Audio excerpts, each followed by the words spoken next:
Assalamualaikum warahmatullahi wabarakatuh. Halo, salam kenal. Nama saya Retno Wulandari. Saya adalah dosen pengampu mata kuliah Kimia Dasar.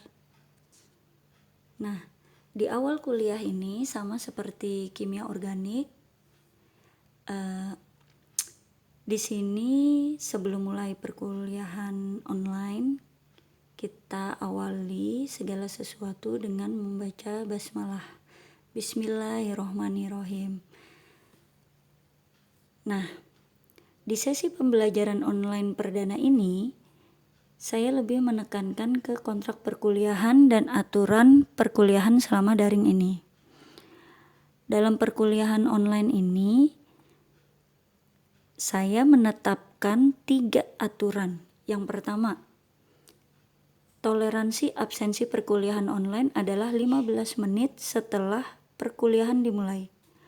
Apabila ada kendala, bisa wapri via telepon atau WA di 085 725 9 3 kali 02. Sebelum perkuliahan berlangsung sampai 15 menit setelah perkuliahan dimulai. Jika lewat waktu itu, maka dianggap tidak masuk kecuali memberikan informasi sakit, dan itu pun waktunya sebelum maksud saya setelah 15 menit perkuliahan.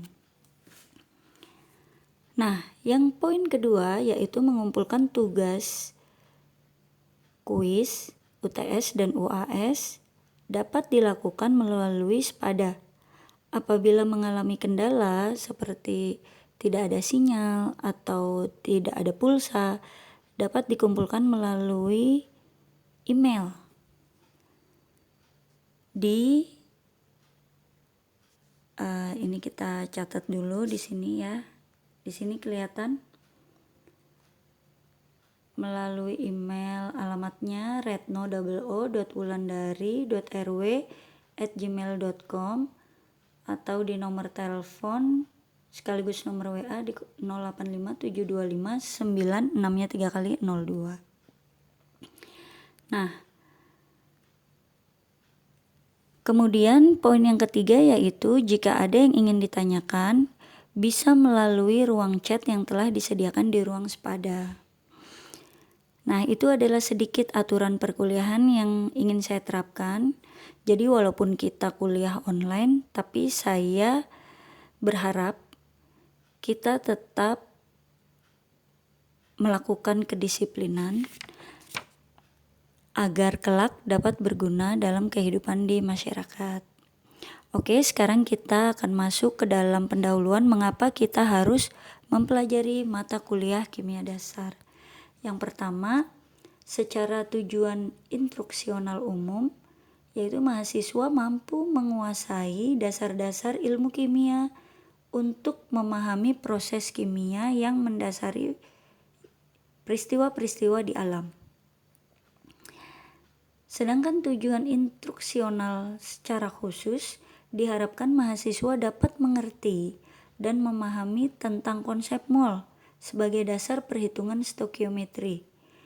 Selain itu, mahasiswa diharapkan mampu memahami struktur molekul kimia, ikatan kimia di dalamnya, beserta sifat asam basanya. Selain itu, mahasiswa juga diharapkan mampu memahami konsep larutan elektrolit dan non-elektrolit beserta penerapannya untuk elektrolisis. Dan juga diharapkan mahasiswa mampu memahami tentang sifat radioaktif yang terkandung di dalam beberapa unsur kimia. Nah, deskripsi mata kuliah kimia dasar merupakan mata kuliah wajib yang harus ditempuh mahasiswa teknik kimia. Kimia dasar juga merupakan mata kuliah wajib untuk kimia organik 1, kimia analisis, dan kimia fisika 1. Mata kuliah ini berisi pengantar dasar konsep kimia dan pengembangan stokiometri sifat fisika dan kimia unsur, konsep energi dan suhu, struktur elektronik, dan ikatan. Selain itu, kimia termodinamika, reaksi kesetimbangan dan elektrokimia, teori asam basa Lewis, Bronsted-Lowry, sifat fisika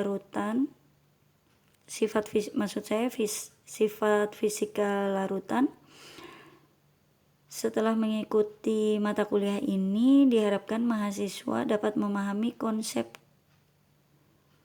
kimia, stokiometri, dan mekanisme reaksi yang menjadi dasar untuk mengikuti mata kuliah selanjutnya. Oke, sekarang kita masuk materi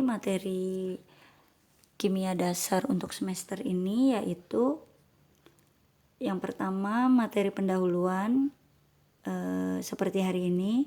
Terus kemudian minggu kedua kita akan membahas tentang pokok bahasan sistem koloid.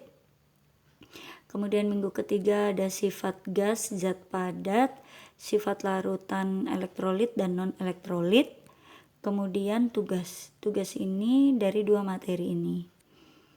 Kemudian dilanjutkan sel elektrokimia dan kemajuan elektrokimia.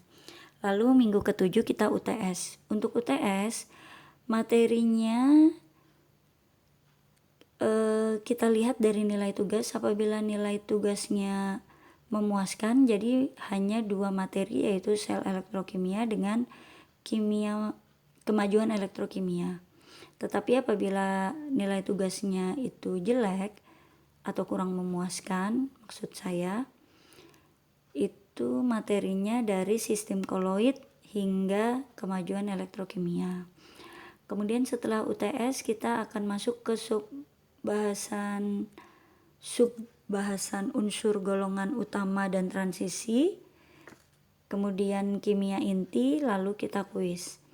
Setelah itu masuk stokiometri, asam basa, hidrolisis dan penyangga, serta kesetimbangan ion.